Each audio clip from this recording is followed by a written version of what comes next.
Get ready to be swept away into a world of magic, danger, and betrayal in Sebastian de Castell's The Malevolent 7 that is a must-listen to for any fantasy fan. It is a wonderful audiobook narrated by Joe Jameson that packs a punch with its clever plot, engaging characters, and intriguing world-building. The characters, all different kinds of mages, are all distinct and each has their own unique agenda and/or goal. Watching them develop over the course of the story is fascinating, especially when it comes to Cade's backstory, which is a real highlight. The world building and magic systems are also amazing. A lot of depth and enjoyment is added to the story by the different types of mages and how they draw magic from different planes of existence.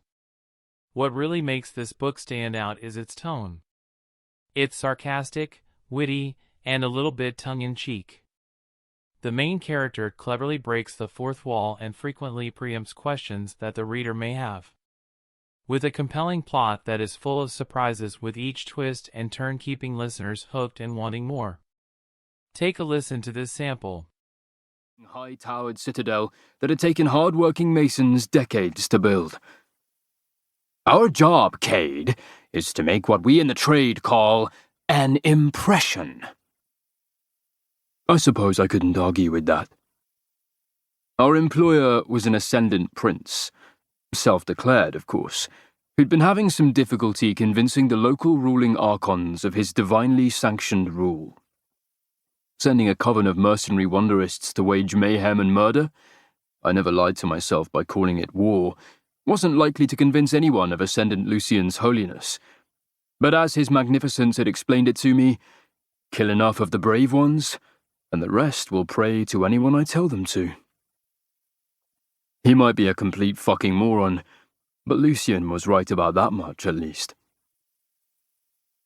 The crossbowmen atop the walls stopped firing their bolts at us, no doubt tired of watching the wooden shaft splinter against the rocks as the ill-luck spells I'd kept around our division meant each and every one of them missed their mark.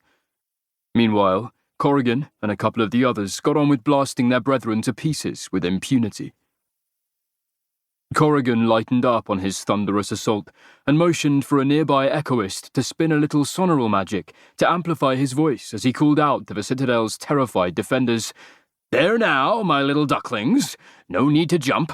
Just open up the gates for Uncle Corrigan and we can all have a nice cup of tea before supper." He glanced back at me. "There. Happy?" "You really are a prick, you know that."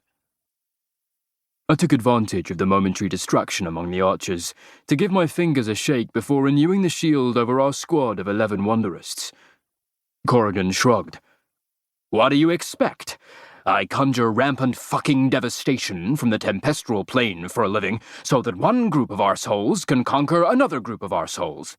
And then, a couple of years later, that second group of arseholes hires me to kill off the first lot. That can't be good for the soul." Truer words had never been spoken. "Enemy wonderists!" one of our comrades shouted. Up on those high walls, the telltale shimmer of auroral magic, that being the nice people kind, appeared. Archon Beleda had finally sent out her own contingent of wonderists to kick our asses. When Corrigan got a look at the silk-robed, grey-bearded scarecrows standing up there, he was pissing himself laughing so hard, his tendril spell almost collapsed. "Look!" he shouted to the rest of us. "Real live auroral mages have come to cast our souls to the pits. Kneel before these noble miracle workers and weep for mercy, for surely the judgment of the Lord Celestine is at hand." The rest of us didn't laugh. We focused on our jobs, which now included sending those dignified old men and women to their graves. It wasn't Archon Beleda's fault her defenders couldn't beat us. They were locals, patriots fighting for a noble cause, while we were mercenaries, motivated by greed and lousy upbringings, loyal only to the fees our employer had promised us. The poor bastards never had a chance. One of the enemy wonderists, a silver-haired woman already dripping with nervous sweat, took the lead. Blood seeped from her eyes as she cast a sorcerous incantation we in the business call a heart chain, because it pierces right through defensive spells to burst the enemy's blood vessels. It's not the sort of thing any of us would use, because it's a conjoined sympathy spell, which means a heart chain also kills the person casting it. I marveled at the old codger's redoubtable courage and sacrifice, as the thread-like silver tether stretched across the 200 yards between them to bind her heart to Corrigan's. The big brute's eyes went wide as his thick fingers clawed at his own chest. He turned to me, but no sound came from his lips as he mouthed my name. Corrigan Blight was a monster, no doubt about it. He killed people for money, and he did it without ever questioning whether such acts could be justified. Any time I'd asked whether perhaps there was a better way to earn a living, he'd slap me across the head and proudly declare, "Didn't make the rules, don't plan to break them." If you stuck him next to the old lady on the wall and asked 100 people which one of them deserved to live, not one of them would say Corrigan.